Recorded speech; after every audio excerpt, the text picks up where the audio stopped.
ममता education में स्वागत है। तो आज का हमारा जो टॉपिक है वो है components of the school health services.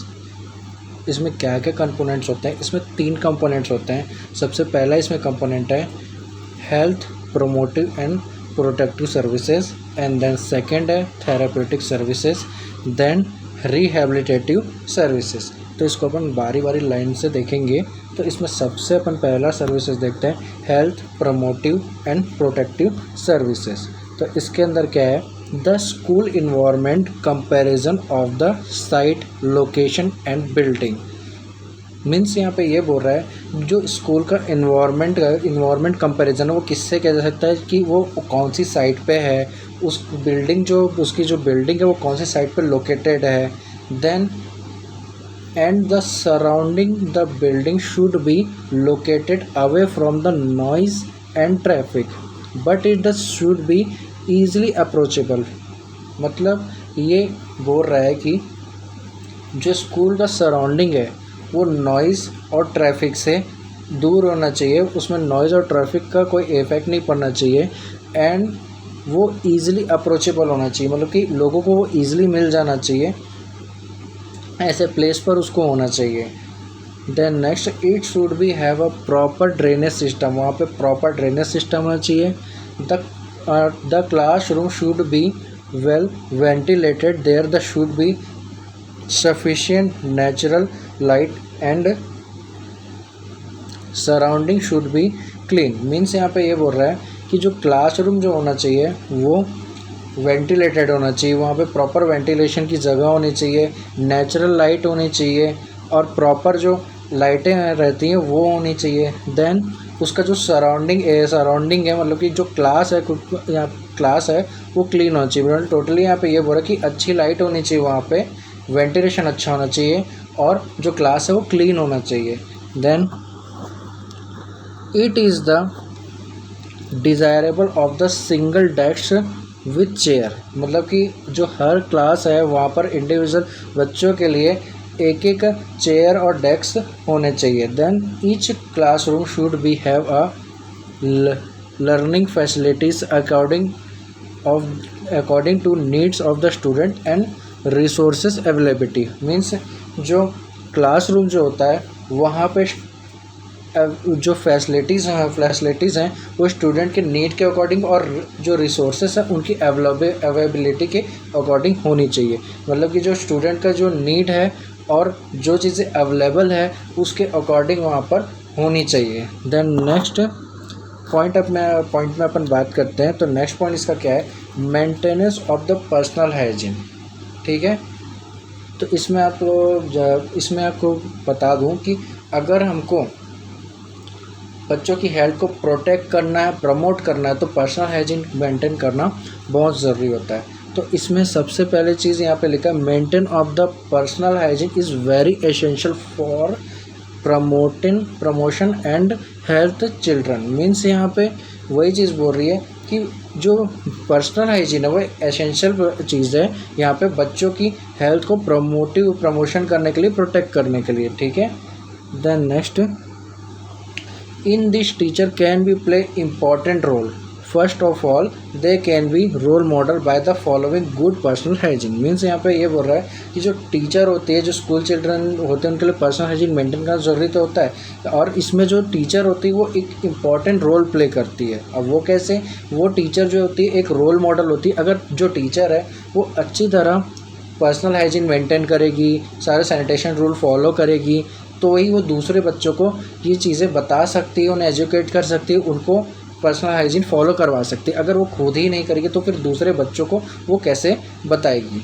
Then next आगे secondly they can be educate and encourage the children for the good personal hygiene.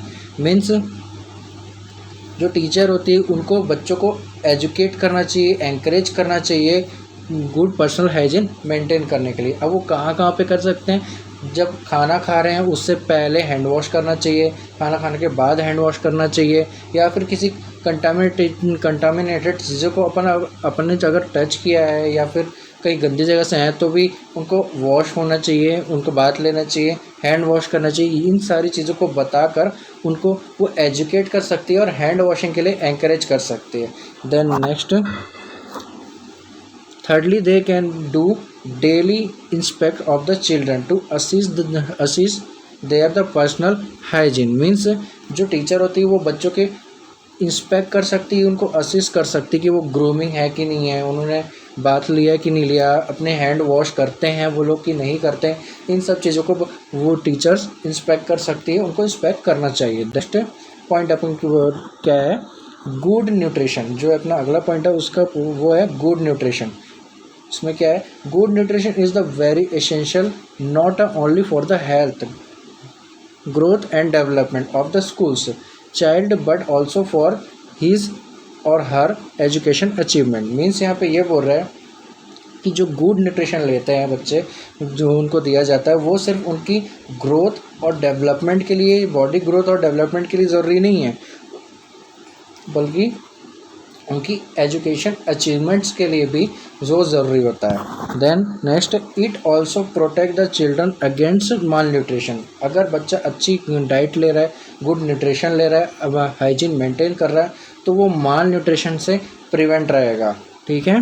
Then next, a nutritional mid day meal programme for the school childrens is the considered और the protectable citation to the fight agents and malnutrition. Means जो ये mid day meal programme है वो बच्चों के लिए ही launch किया गया था ताकि उनको प्रोटेक्ट किया जा सके, उनकी हेल्थ को प्रमोट किया जा सके, उनके जो न्यूट्रिशन नीड्स है, बॉडी रिक्वायरमेंट्स है, उनको पूरा किया जा सके। अगर उनका जो बॉडी रिक्वायरमेंट है वही पूरा नहीं होगा तो फिर वो किसी भी कम्युनिकेबल और नॉन कम्युनिकेबल डिसीज़ के लिए प्रोन रहेंगे और उनको वो जल्दी कॉज करेगा, मेनली बच्चों को। ठीक है। देन नेक्स्ट पॉइंट की बात करते हैं अपन, क्या है इसमें, physical and recreational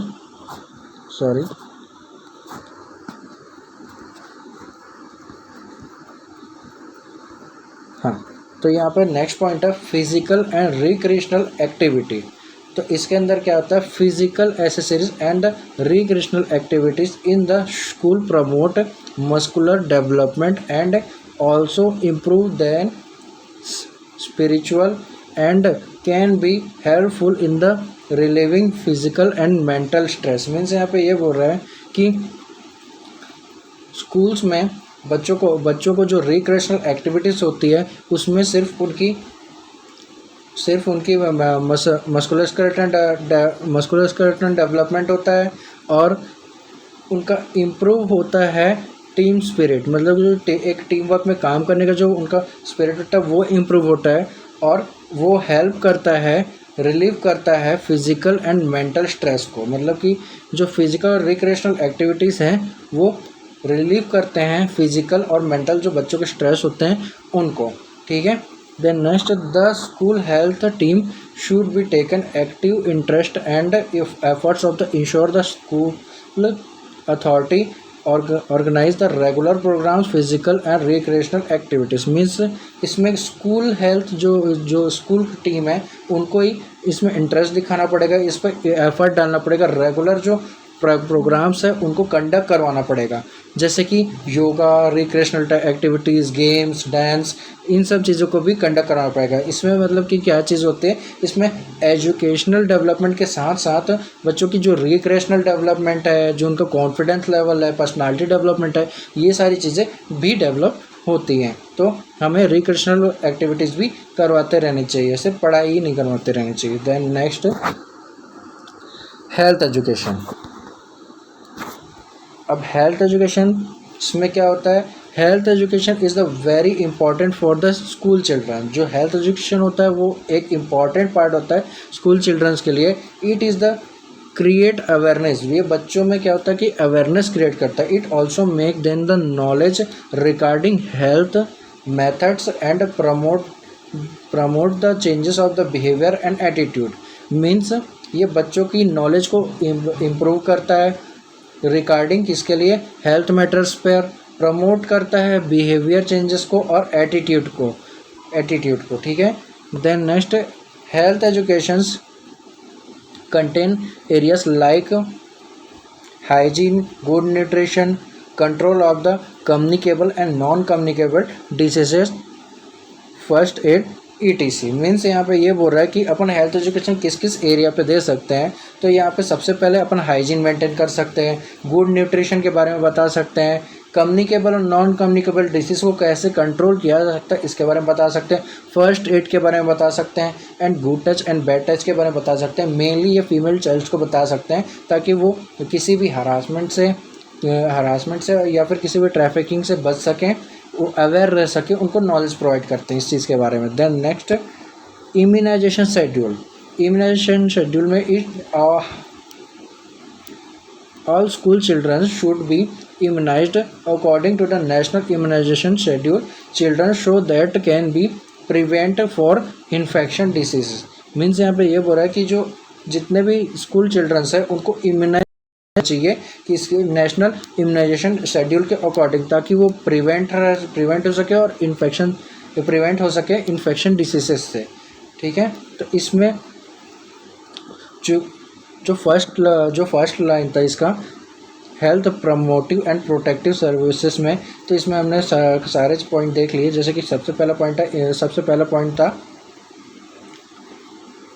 wholesome school environment देखा, maintenance of the personal hygiene देखा, good nutrition, then physical and recreational activity, then health education, then immunization. तो ये कहते हैं। अब अपन बात करते हैं थेरेप्यूटिक सर्विसेज की। तो थेरेप्यूटिक सर्विसेज में फर्स्ट है हेल्थ अपरेंस मंथ। हेल्थ इसका मीन्स होता है हेल्थ चेकअप। जो बच्चे होते हैं उनका हेल्थ चेकअप ज़रूरी होता है। तो इसमें आप देखते हैं regular periodic appreciation a health school children's is very necessary. Identify the divides from the deviation from the normal condition of body part of the system. Means यहाँ पे ये बोल रहा है कि जो बच्चे होते हैं उनका रेगुलर पीरियडिक हेल्थ चेकअप होना चाहिए, ताकि उनकी जो नॉर्मल बॉडी है, उनकी जो हेल्थ है, उसमें जो चेंजेस होते हैं, अगर उसमें कोई प्रॉब्लम आती है तो उसका हमें पता चल सके। Then next, it require complete physical examination checkup like physical examination, test of the vision, test of the hearing and speech, regular examination of the blood using the and also observe the vital sign and important।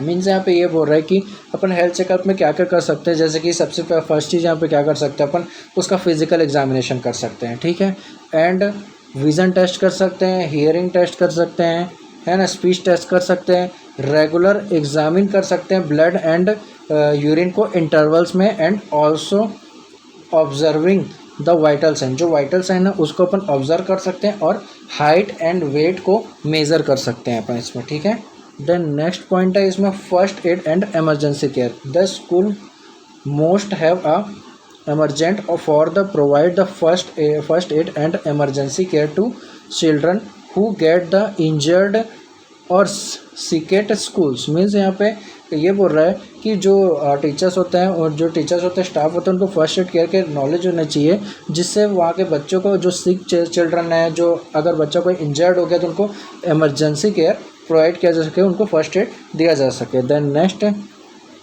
Treatment and follow up are children who are the having a illness defect and essential for the their care. Means यहाँ पे ये बोल रहा है कि जो बच्चों में, जिन बच्चों में इलनेस है, डिफेक्ट है, इंजर्ड हुए हैं, तो फिर उनको ट्रीट करने के बाद फॉलोअप उनके ज़रूरी है, एक एसेंशियल पार्ट होता है, ताकि हम उनके जो चेंजेस हैं वो उन्हें देख सकें। Then next, in rural areas it should be primary health centers, and urban areas it should be selected schools, local dispensary.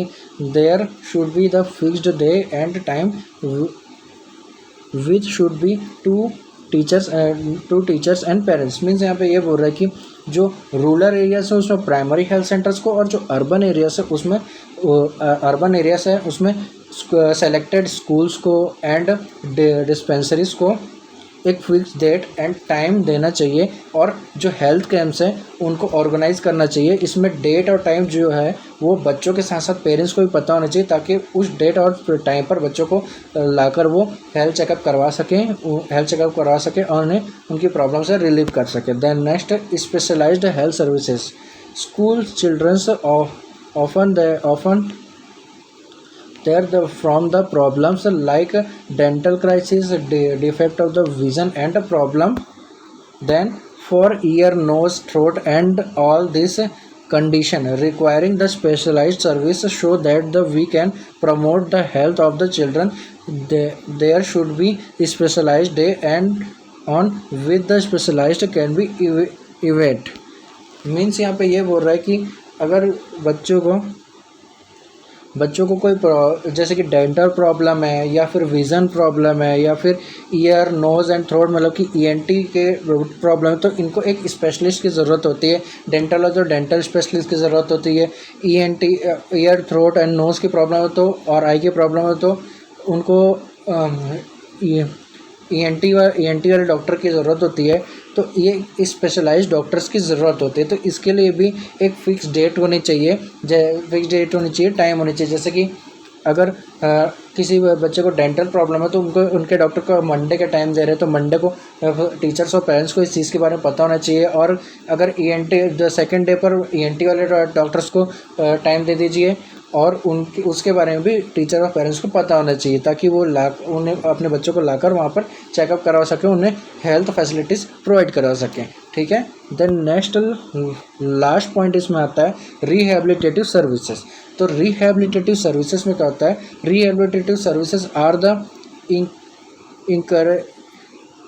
required for those children who are born with the require any disability, for the handicapped due to the road accident, injured etc, and children requiring the special care, children with the physical abnormality like blindness, defense, mental retardation should be treated in special institutional and रिहैबिलिटेटेड।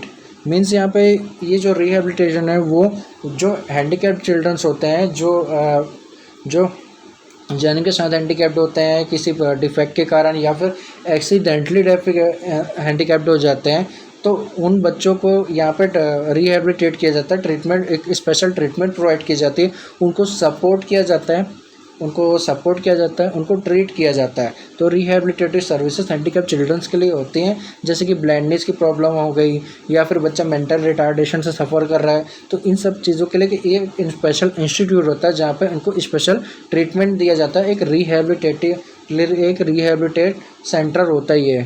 ठीक है। आज का video अगर आपको अच्छा लगा तो मेरे चैनल को लाइक करें, सब्सक्राइब करें एंड शेयर करें। Thank you.